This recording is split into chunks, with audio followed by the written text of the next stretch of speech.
haddii aan xagga dhaqaalaha sheego shirkadan waxa laga qaataa ugu yaraan 7 lacagood iyo wax ka badan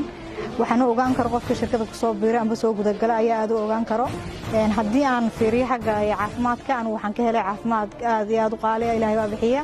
laakiin waxaan uga dawoobay xanuunada aad iyo aad ka waaweyn mid kamid ah oo ah xanuunka sonkorta ayaan uga dawoobay marka dadka waxaan leeyahay soo dhawaada reer Beledweyne shirkadu way idinku cusub tahay laakiin waxaad sameynaysaa insha Allah inaad xagga caafimaadka iyo xagga hantidaba uga faa'iideysatiin wax ka soo cusub waa laga faa'iideystaa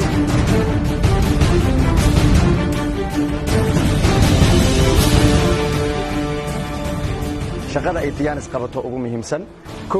qaybta caafimaadka oo dadka laga wacyigeliyo iyo dhanka shaqo abuurka ah oo ayaga laga wacyigeliyo labadaas oo kaliya Tiyanis hadana ma qabato Tiyanis company waxa uu kala u qabtaa oo ugu muhiimsan isdhaxgalka bulshada sababtoo ah dadka maanta halkan isugu yimid oo aad arkaysaan oo dhowrka boqol ah oo 300 iyo dheeraad ah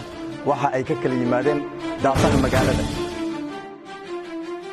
programkan ama fursadan taarixagan waa fursad dadku maanta ay in badan qaar maqlay iyo qaar ka faa'iideystay iyo qaaran wali maqlin ay inta bajiri karaan laakiin waxaan leenahay qof kasta waa meel ku soo dhaweynayno